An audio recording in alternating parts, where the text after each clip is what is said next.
ప్రతిరోజు వచ్చేవారు. జనక మహర్షుల వారు వచ్చిన తర్వాతనే ఉపన్యాసం స్టార్ట్ చేసేవారు. మధ్యలో ఆ బ్రహ్మచారులు, కొంతమంది వానప్రస్థులు, చాలా మంది భక్తులు ఉన్నారు. ఏమైనా పెద్ద న్యాయం ఆయన వచ్చిన తర్వాతనే చెప్తాడు, ముందు చెప్పవచ్చు కదా అని ఒక ఏదైనా ఉండేవాళ్ళు. బ్రహ్మచారులు కూడా రాష్ట్రం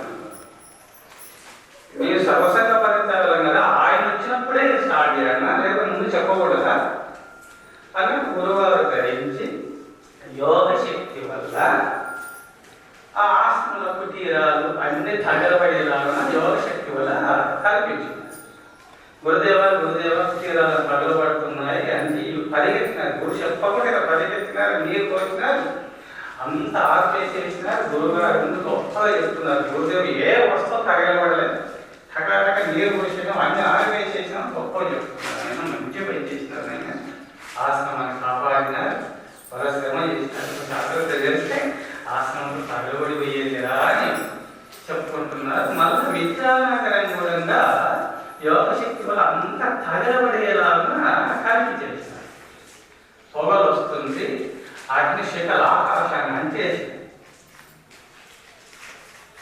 అప్పుడు మిథిలేశ మొత్తం తగలబడుతుంది విద్యానగరం అని చెప్పేసినారు. నగరాన్ని దగ్గరనే చాతుర్మాసం చేసినారు కావున తగలబడిపోతుంది కావున అందరూ చెప్పుతున్నారు. అన్ని ఆశ్రమంలో, అన్ని కుటీరాల్లో అన్ని ఆర్కేస్తూ అక్కడ కూడా పొగలు వచ్చినాయి కావున వచ్చి చెప్పేసినారు. గురువులు అడిగినైనా నువ్వు మహారాజు కావున ఇక్కడ నుంచి వారణాశ్రమం ప్రయోగించేసి అంత ఆర్పేసేసింది. దీని దగ్గర ఎన్నో దిగాస్త్రాలు ఉన్నాయి కదా, నీ విద్యానగరం కాపాడుకోనైనా వెళ్ళు అన్నారు. అప్పుడు జనకరాజేశ్వర వారు గురుదేవ ఆ కర్మ సిద్ధాంతంలో ఉన్న అది ఆపని, ఇప్పుడు జ్ఞాన మార్గంలో ఉన్నారు.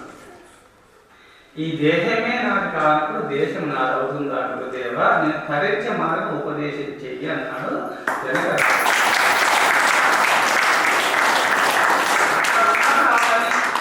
ఇంటి దగ్గర ఉన్నప్పుడు ఇల్లు కాపాడుకోవాలి, ఇంటి దగ్గర ఉన్నప్పుడు ఇల్లు.